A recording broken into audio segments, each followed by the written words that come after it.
الرحيم نحمده ونصلي على رسوله الكريم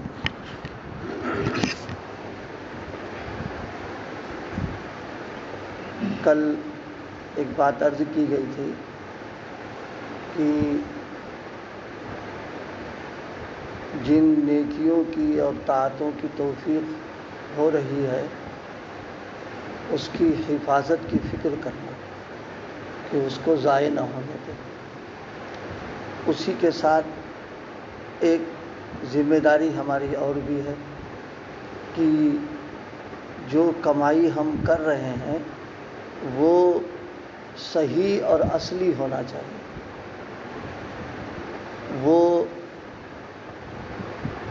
نقلی ہو، ڈپلیکیٹ ہو یا ملاوٹ ہو، ایسی کمائی سے بچنا چاہیے۔ دیکھیے کاروباری لوگ ہیں، فکر تو ہے کہ کاروبار بڑھے، آمدنی ہو، لیکن اسی کے ساتھ یہ فکر ہوتی ہے کہ جو آمدنی ہو رہی ہے وہ صحیح ہونا چاہیے اور اصلی ہو، یعنی جو نوٹ مل رہے ہیں وہ نوٹ چورن والے نہ ہو، یا نقلی نہ ہو، یا ڈپلیکیٹ نہ ہو۔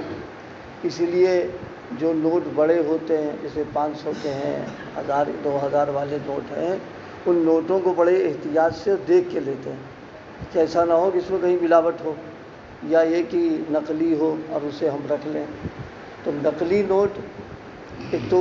نقلی نوٹ لینا ایک تو اپنا نقصان کرنا ہی ہے، اسی کے ساتھ گورنمنٹ کی نظروں میں بھی جرم ہے وہ،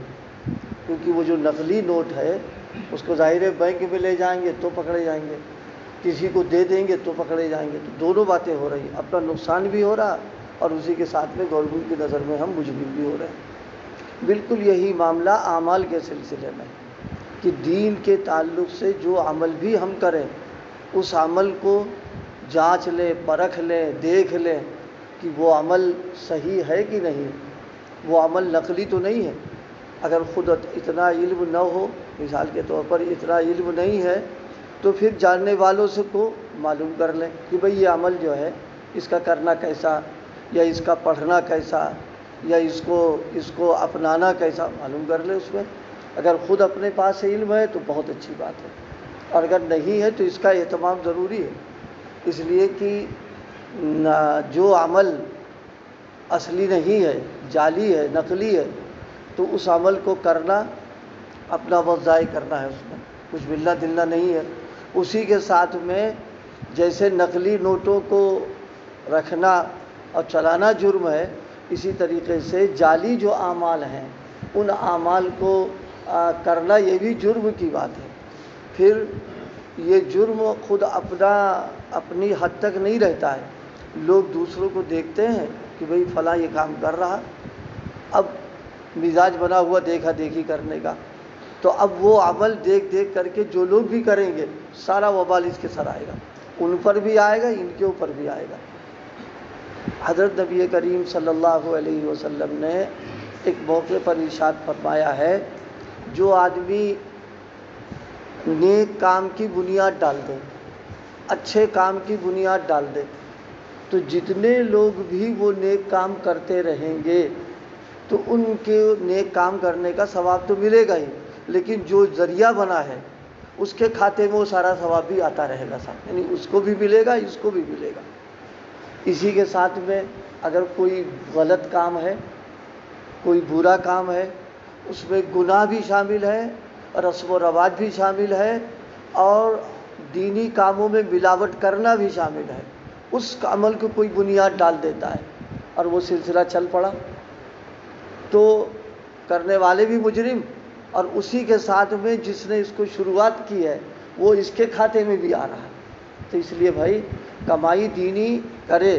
لیکن اس کا لحاظ رہے کہ وہ کام جو ہے وہ جعلی نہ ہو، نقلی نہ ہو، اس میں ملاوٹ نہ ہو، بالکل اصلی اور صحیح کام کرے۔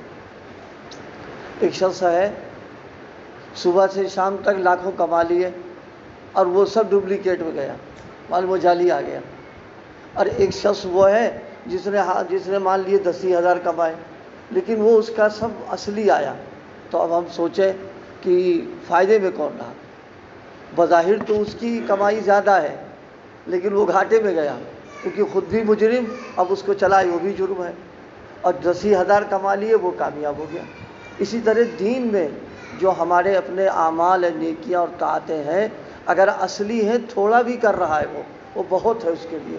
اور زیادہ کر رہا ہے وہ سب ہے جعلی و نقلی، تو ظاہر سی بات ہے وہ سب وبال جان بن جائے گا ہمارے لیے۔ اس لیے اعمال کے سلسلے میں جذبات، شوق اور ذوق اس کو نہیں دیکھنا چاہیے، تو اس وقت یہ دیکھنا چاہیے کہ یہ کام صحیح ہے کہ نہیں، یہ اصل کام ہے۔ یہ نہیں کہ شوق ہوا کسی کام کے کرنے کا ہم نے کر لیا، شوق کے پورا کر لینے کا نام دین تھوڑی نہ ہے۔ دین نام ہے جو شوق پیدا ہوا ہے اس کو شریعت کے موافق کر دینا، اس کو تابع بنا دینا، پھر اس کو کر لینا۔ ابھی 2-3 روز کی بات ہے، ایک عالم آئے تھے ملاقات کے لیے، عصر کے وقت اقامت ہو رہی تھی، اسی اقامت میں انہوں نے سلام اور مصافحے کے لیے ہاتھ بڑھا دیا۔ ملاقات ہوئی تو ان کو ایک دم سے ہوا کہ مصافحہ کر لیں، خیر ہم نے ان کو تھوڑا چہرہ بنا کر کے میں نے کہا اقامت ہو رہی تو ان سے ملاقات، تو ایک دم میرے ذہن میں آیا کہ ان کو اس وقت جو ہے یہ شوق ہوا، اس شوق کو پورا کرنے کے لیے سوچا لا مصافحہ کر لیں، تو ہے، یہ نہیں سوچا کہ شریعت کا بھی تو کوئی حکم ہے ایسے موقع کے لیے۔ اب اس میں کیا ہے، اب اگر کوئی علم والا نہ ہو اور ان پڑھ ہو تو فوراً کہے گا کہ مولانا نے مصافحہ کرنے سے منع کر دیا، حالانکہ مصافحہ کرنے سے منع نہیں کیا تھا، وہ موقع مصافحے کا نہیں تھا، تو اس کو تو بھول جائے گا آدمی، وہ آگے پھیلا دے گا بات کہ مولانا تو مصافحہ کرنے سے منع کر رہے ہیں، نہیں، مصافحہ کرنے کے جو موقع ہے وہ والی بات اس کے اندر۔ تو اصل چیز ہے جو عمل کیا جائے اس عمل میں یہ دیکھنا ہے کہ شریعت نے کیا ہدایت دی، کیا تقاضا ہے، کیا حکم ہے، کتنا کہا ہے، اتنا کرو اس کے اندر۔ یاد آیا حضرت ہمارے یہاں ایک مدرس تھے، ابھی ہیں، اللہ پاک ان کو صحت و عافیت سے رکھے، حضرت رحمۃ اللہ علیہ کا زمانہ تھا، تو حضرت اتفاق سے فجر کی نماز سے پہلے ہی نکل آئے اندر سے، اور وہ ہارنیا کا آپریشن کرا کے آئے ہوئے تھے، اور انہوں نے میدان میں وہ چہل قدمی کر رہے تھے۔ حضرت نے پوچھا کون، تو انہوں نے نام لیا اپنا، کیا کر رہے ہو تم، کہا چہل قدمی کر رہے ہیں، تو فوراً حضرت نے پوچھا کیا ڈاکٹر نے اجازت دی تم کو، ایک، پھر کتنی اجازت دی ہے، 2، پھر کئی قدم رکھنے، اب وہ جو سوالات شروع کر دیے تو گھبرا گئے ایک دم وہ۔ تو اب دیکھیے چہل قدمی کرنا ہے تو اچھی بات ہے، لیکن جو وہ ہارنیا کا آپریشن کرا کے تازہ آئے تھے،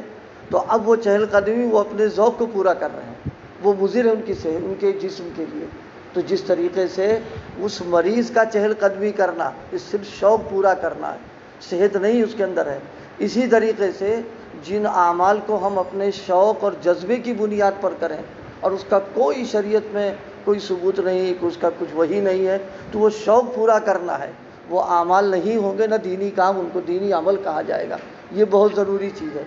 تو جس طرح کمائی کرنا اچھی چیز ہے، خوب کمائی کرے، لیکن کمائی کرنے والا احتیاط میں رہتا ہے کہ اصلی نوٹ ملے، گڑبڑ نہ آنے پائے۔ اسی طرح ہم لوگوں کو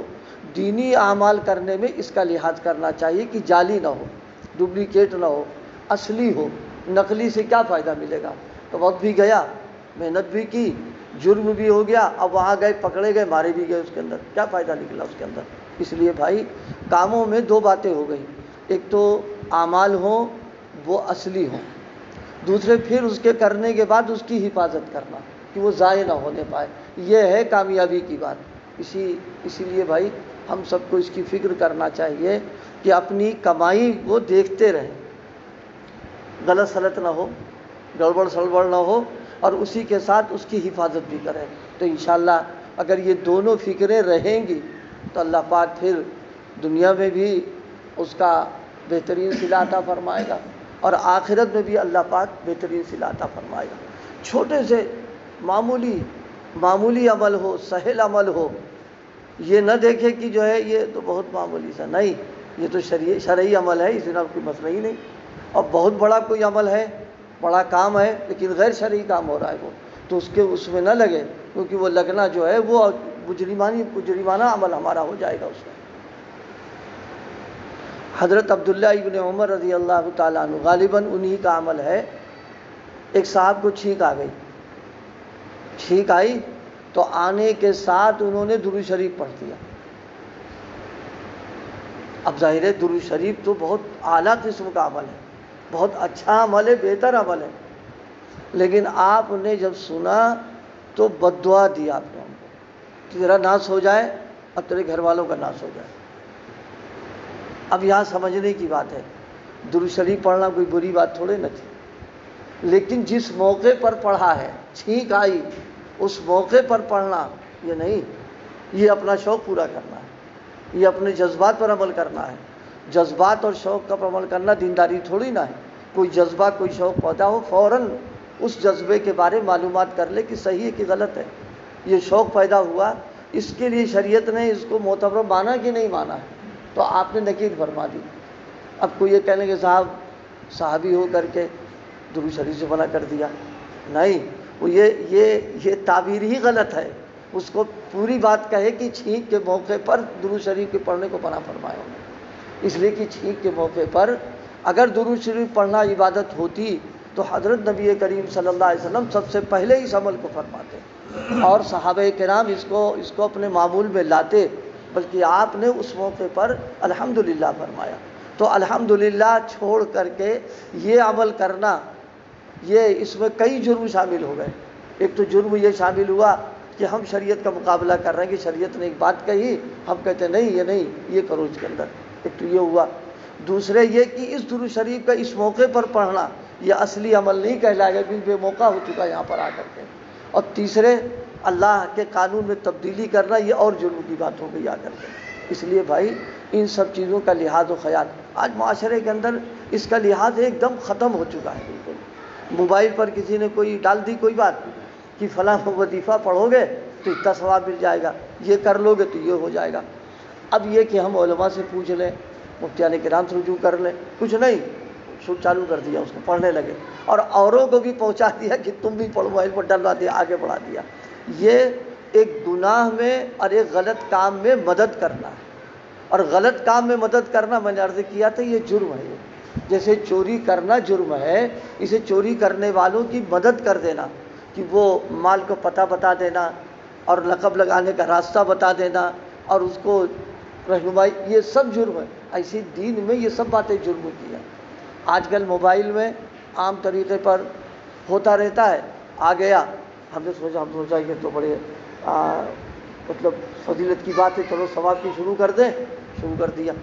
اب معلوم بعد تحقیقات کی تو وہ سب بے اصل باتیں ہو گئی اس کے اندر۔ اس لیے بھائی کمائی ہو اصلی ہو، نقلی سے حفاظت ہو، اور اصلی جو کمائی کی ہے اس کو باقی رکھنے کی فکر کرنا۔ اللہ پاک عمل کی توفیق عطا فرمائے۔ سبحان اللہ۔